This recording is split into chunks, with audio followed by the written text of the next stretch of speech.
Retour sur le plateau de TV Finance, ça commence maintenant une nouvelle session avec un expert. Nous avons invité les meilleurs spécialistes du trading. Antoine Quezada est avec nous. Antoine Quezada, bonjour. Pour ceux qui oseraient ne pas vous avoir encore dans le radar, je rappelle que vous êtes trader, formateur et coach chez AQTS.fr et j'adore vous interviewer. L'expertise, le sourire en plus. Par contre, on ne peut pas dire que les marchés nous font beaucoup sourire.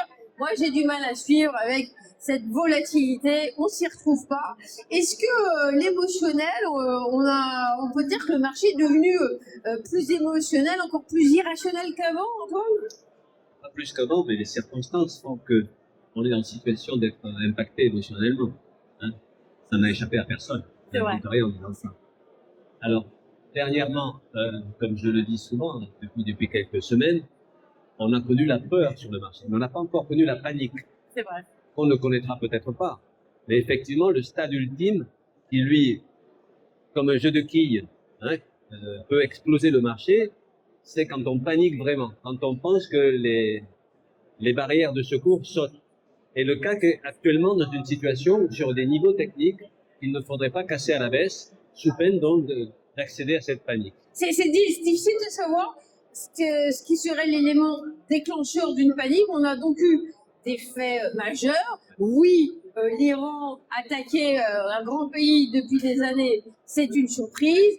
Le détroit d'Ormuz fermé avec ce goulet d'étranglement du commerce mondial, 20 millions de barils de par jour passent par là, et les chaînes d'approvisionnement percutées avec toutes ces industries de composants d'automobiles qui attendent que les bateaux arrivent. Donc on s'attend à des effets majeurs. Quand vous dites il y a de la peur, mais il pourrait y avoir panique, est-ce que, peut-être question trop difficile, pardonnez-moi, mais est-ce que on peut imaginer ce qui pourrait déclencher la panique comme type d'accident, d'aléa? Alors, ce que vous évoquez, ce sont des phénomènes fondamentaux. Moi, ce que je traite, ce que j'analyse, c'est les graphiques, les outils techniques, qui sont la conséquence des fondamentaux. Sûr. Et justement, quand je parle de peur, du fait que le marché a eu peur, mais qu'il ne panique pas encore, ça a eu pour conséquence de casser certains niveaux techniques, certains niveaux de support. Sur le CAC 40, alors qu'on venait de faire un plus haut historique il y a à peine quelques semaines, on peut se dire que tout va bien. Le contre-coup, ça a été quoi? Cette violente cassure, cette violente baisse liée évidemment à la guerre qui s'est déclenchée. Donc, les niveaux techniques, c'était quoi? C'était 8000 points, 7800 par la suite, et 7500 que j'avais évoqué et qui a vraiment servi de support. D'ailleurs, on a touché ce niveau le jour même où Donald Trump prolongeait son fameux ultimatum de 5 jours, et le CAC a rebondi très fermement là, mais sur des raisons purement psychologiques. C'est vrai. Et c'est ça, moi, qui m'intéresse sur les marchés. C'est ça qui m'a intéressé dans la bourse. Les fondamentaux, bon, je suis témoin comme tout le monde, mais c'est pas ça qui m'a amené à cette activité. C'est le comportement des investisseurs, la réaction des humains. Et donc, les graphiques se forment à partir de cette réaction humaine. Alors, il y a des profils différents. Les banquiers aiment bien faire la typologie modérée, tempérée, audacieux. Vous, quelles caractéristiques retenez-vous des profils des investisseurs? Et puis, on parlera également de la psychologie. Il y a la psychologie des marchés, mais là, il y a la psychologie des épargnants, des investisseurs. Alors, un investisseur, c'est quelqu'un qui, en général, travaille sur du long terme, qui, de toute façon, n'a pas les connaissances techniques pour travailler à court terme, parce qu'effectivement, il faut des connaissances techniques pour travailler à court terme. Là, la moindre erreur a des conséquences immédiates. Alors qu'un investisseur, il a une marge de manœuvre qui est plus souple. Il est prêt à supporter un marché qui va contre lui sur quelques pourcents et pendant quelques semaines, parce qu'il se dit qu'il a la durée pour lui. C'est un piège aussi, parce que quand le marché se retourne et qu'il n'est pas capable de le voir, cette durée joue contre lui, parce que quand le marché se retourne, il vaut mieux couper ses pertes que d'espérer que ça va s'arranger. Là, c'est la première des erreurs, elle vient de là. Moi, personnellement, ce qui m'intéresse dans ce que je fais, parce que c'est ce qui correspond à ma psychologie, j'aime bien avoir raison, au sens propre du terme, le plus souvent possible. Donc, j'ai conçu une stratégie qui me permet, lorsque je valide un signal de ma stratégie, donc de ma méthode, je sais que j'ai des probabilités de l'ordre de 85 à 87%. Alors, mais je sais aussi qu'il reste 13 ou 15. Mais je suis d'autant plus à l'aise que la probabilité est forte. Alors qu'il y a des traders qui vont parfaitement bien gagner sa vie en acceptant le fait de perdre 8 fois sur 10, des petites pertes limitées, et de gagner 2 fois sur 10, mais avec. C'est une autre psychologie. Moi, quand je prends une position, j'aime savoir que la probabilité que ça se passe comme je l'ai anticipé va se produire. Donc, je suis à l'aise avec ça. Mais, encore une fois, ça, c'est le profil psychologique de chacun qui est. Pour ça, il faut se connaître un petit peu soi-même avant de choisir la façon de travailler les marchés. Moi, le long terme, je déteste ça. D'abord parce que la vie, c'est pas du long terme. À long terme, nous serons tous morts, avait dit Kate. Et qu'à court terme, cette échéance se rapproche tous les jours. Le trading, ça conserve, on m'a dit, hein, quand même. Ah oui, merci pour le compliment.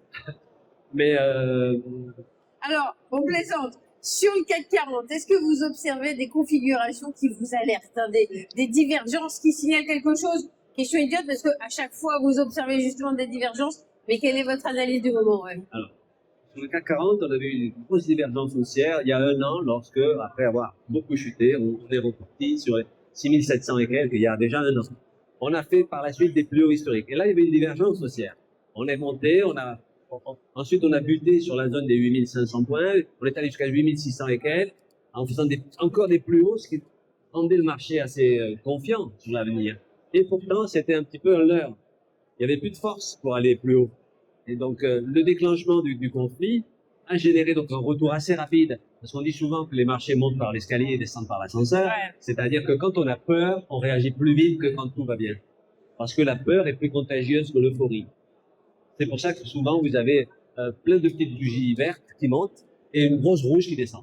Hein? Là, s'il y avait un incendie, on serait tous en train de se barrer. Alors que si vous vous mettez à danser, je vais peut-être pas faire comme vous. Vous voyez ce que je veux dire? Donc, cette notion-là, et c'est ça qui me passionne, c'est parce que c'est la traduction du comportement humain. Moi, ce qui m'intéresse, c'est comment on ressent les choses. Et les graphiques traduisent ça. Évidemment, après, il faut le décoder, il faut créer une méthode. Et donc, pour en revenir à votre question, donc, après avoir fait ce gros rebond il y a un an, sur les 6700 et quelques, on risquerait d'y retourner si on casse le support majeur des 7500 points. Parce que 7500 points, d'un point de vue graphique, technique, c'est un retracement de 61,8% de Fibonacci par rapport à toute la jambe de hausse qui démarre donc depuis les 6700 dont je parlais. Si vous prenez Fibonacci, 7005 à 20 points près, c'est 61,8. Et 61,8, en général, c'est solide. D'ailleurs, il y a eu ce rebond grâce à Trump en partie, hein, la semaine dernière, où le CAC a pris 360 points en 15 minutes sur ce niveau-là des 7500 points. Mais sur des espoirs qui, a priori, ne semblent pas être fondés. Parce qu'en fait, malheureusement, je crains que le conflit ne s'arrête pas là et que Trump soit en train de se tromper sur sur son optimisme. Donc, le niveau de 7500 points, donc les 61,8%, risque d'être un niveau clé. Si on le casse à la baisse, on risque d'aller chercher, très probablement, et c'est là où la panique pourrait arriver. Je l'ai dit jusqu'à présent, on est descendu avec de la peur, mais là, ça pourrait être la panique. C'est-à-dire qu'on n'a plus confiance, les murs sautent, et là, on pourrait revenir à 100%, c'est-à-dire revenir sur les 6760 points d'il y a un an, qui serait la ligne de démarcation pour réellement avoir une tendance de long terme qui pourrait s'inverser. Moi, je ne suis pas un oiseau de mauvais augure, d'ailleurs, je suis souvent plutôt optimiste sur les marchés, et là, on est face à beaucoup d'inconnus. Et il faudrait que, encore une fois, c'est 7500 points sur lesquels on va très certainement revenir. D'ailleurs, depuis le rebond, on est allé à 8000 points depuis les 7005 très très vite. Et là, on est en train gentiment de revenir vers les 7005. Là, on doit être à 7700, je crois. Et petit à petit, on ira très certainement chercher. Et c'est là où ça va se jouer, selon moi. Surveiller la cassure. S'il y a cassure, effectivement, le marché risque de ça. La panique risque de sur le Dow Jones, le Nasdaq, il y a des configurations intéressantes. Sur le Dow Jones, le Nasdaq, de mémoire, parce que je ne les traite pas beaucoup, mais on est sur une figure en biseau, c'est-à-dire une tendance qui était haussière, qui l'était, avec un essoufflement de la hausse, et on est en train de casser le support du biseau. Et là, avec Fibonacci, sur certains indicateurs, on est sur 23,6, sur d'autres à 38,2, mais au point près. Et donc, si on commence à accélérer, aller sur les 50% de Fibonacci, l'accélération baissière est importante. En tout cas, on a atteint des plus hauts et le marché, maintenant, il retrace. On le voit sur le S&P, sur le Dow Jones et même sur le DAX. Plus globalement, on a eu ces dernières années la montée en puissance des algorithmes. Hein, les marchés sont dominés par les algorithmes, le trading haute fréquence. Est-ce que l'analyse technique, elle n'est pas moins pertinente maintenant qu'il y a ces ingrédients qui prennent une place importante? Alors, moins pertinente, je ne le pense pas. Dans certains contextes, elle l'est peut-être moins. C'est vrai que si vous avez un robot qui prend le relais et qui vous amène à une vitesse grand V au-delà des niveaux qu'on pouvait identifier, ça fausse un peu ça fausse le sujet. Cela dit, il faut s'adapter. On est capable de détecter quand il y a un algo qui est en route. Et ça peut être au contraire très bénéfique. Okay. Il suffit de l'accompagner. Hein, si on a des niveaux en plus techniques qui permettent, qui font coïncider le comportement. Comment vous le voyez quand il y a un algorithme? Moi, je ne le vois pas. Ouais. À la régularité du mouvement. Ah ouais. Et genre, à la montée très progressive du volume. D'accord. C'est très linéaire. Alors que normalement, il y a des hauts et des bas. Et là, c'est très régulier. Et quand vous observez le passé, vous vous rendez compte qu'on peut extrapoler quand les algos sont en route ou quand ils ne le sont pas. D'accord. Et souvent même à la clôture sur les futurs, on se retrouve souvent avec des algos qui poussent le marché bien au-delà du cours de clôture à 17h35 et qui ne sont que, c'est pas de la manipulation, mais c'est un mode artificiel d'amener le marché là où on veut. Mais enfin, le plus gros pipeur de marché, c'est-à-dire c'est Monsieur Trump. Ah ouais, il fait monter et descendre quand il veut. Ouais.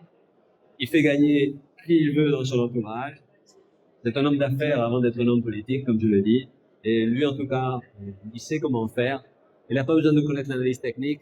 Cela dit, comme je l'ai dit, comme par hasard, c'est à 7500 points qu'il est intervenu. Bon, il ne se focalise pas sur le CAC, mais tous les marchés sont corrélés, grosso modo. Et comme par hasard, c'est sur 7500 points qui est un gros niveau qu'il décide de pousser le marché à la hausse. Okay. C'est du délai d'initié pur et dur. Moi, si j'avais ce pouvoir, forcément, je vous ferais gagner beaucoup d'argent. C'est peut-être pas lui qui a investi en direct. Non, ça se verrait, mais il a un entourage. Ouais. Bon, en tout cas, en France, à nos amis qui nous écoutent, quel conseil vous donnez aujourd'hui? On fait le dos rond et on regarde les configurations intéressantes? Aujourd'hui, je pense qu'il est trop tôt pour se remettre à l'achat sur de l'investissement, parce que le risque de glissade plus importante est là. Il y a 3 semaines, je suggérais plutôt pour ceux qui avaient déjà du gain de long terme d'alléger leur position, c'est-à-dire de vendre un petit peu, en aucun cas de vendre à découvert sur une tendance qui n'est pas encore baissière. Parce que la tendance, elle reste aussi une tendance de long terme, je veux dire. À plus court terme, c'est pas le cas. Donc, personne n'est devin. Quand le marché donne des signes de danger, on a le droit, et même trop souhaitable, d'alléger ses positions. C'est-à-dire de se délester un peu déjà pour pouvoir encaisser, ne serait-ce que psychologiquement, une baisse qui vous reprend vos gains, voire plus.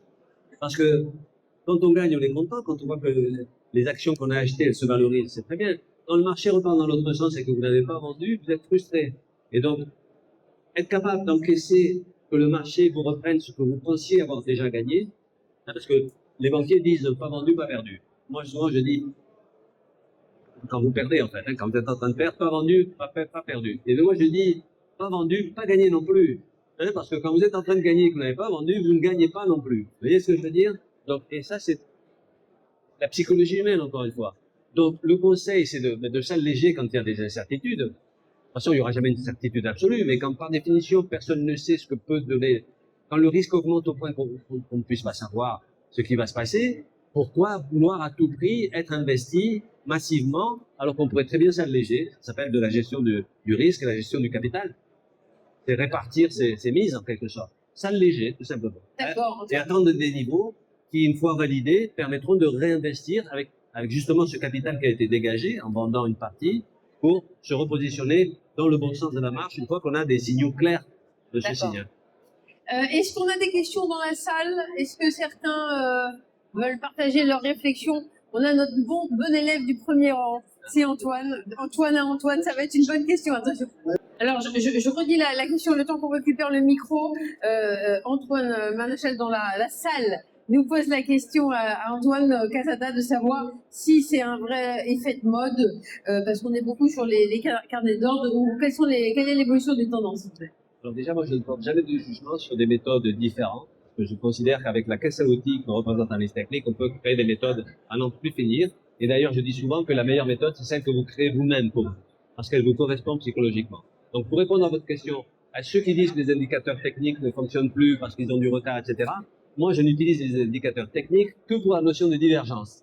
Et là, laissez-moi vous dire que c'est pas une question de retard. Effectivement, si vous prenez un indicateur technique au pied de la lettre, on est en surachat, ben je vais vendre parce qu'en surachat, ça va redescendre. Là, vous avez tout faux. C'est pas comme ça quand on travaille un indicateur technique. Ça, c'est vous allez perdre plus souvent que vous n'allez gagner. Mais si vous travaillez les indicateurs techniques, ce qui est mon cas avec la notion de divergence, je ne connais pas meilleur outil pour anticiper ce qui probablement va se produire. Et surtout, si vous travaillez une combinaison de divergences, qui est ma spécialité, les divergences qu'on appelle cachées, pour accompagner un mouvement de tendance, et les divergences classiques dans l'autre sens. En général, le plus souvent, c'est toujours pareil, c'est de la probabilité, le plus souvent les marchés se retournent sur des excès. Eh bien, une divergence cachée sur le haut d'une tendance qui provoque le dernier mouvement haussier, qui lui est un excès, et on va le voir avec la formation d'une divergence baissière classique, c'est le meilleur cas de figure pour voir un retournement de tendance. Et là, il n'y a rien à faire. C'est pas l'indicateur qui vous le dit, c'est votre lecture du comportement de l'indicateur. Et c'est pas parce qu'il passe en survente ou en surachat, c'est la notion de divergence. Voilà. Après, les différents outils qui existent, j'imagine qu'ils fonctionnent. La seule critique que je pourrais faire, c'est qu'on risque d'appâter un nouveau panel de clientèle, entre guillemets, des très jeunes qui pensent qu'avec 3 fois rien, on peut arriver à gagner sa vie. Et ça, c'est erroné. C'est ce que je pense. Mais encore une fois, il faut être à l'aise avec sa propre méthode, ou avec une méthode que l'on partage. Et en aucun cas, porter de jugement sur les autres. Porter un jugement, dévaloriser quelque chose en pensant que ça vous valorise, pour moi, c'est pas concevable. Et donc, effet de mode, oui, il est normal qu'il y ait des nouveaux outils et que, ben oui, la mode, elle aura toujours, elle existe dans tous les domaines et elle existera toujours. En même temps, ça permet au marché de vivre, ça permet d'attirer des personnes qui trouvaient peut-être cette activité un peu vieillotte, un peu poussiéreuse. Donc, le temps dira si c'était un effet de mode ou si c'était vraiment efficace sur la durée. Mais soyons humbles, tout ça ne sont que des outils. Il faut savoir s'en servir.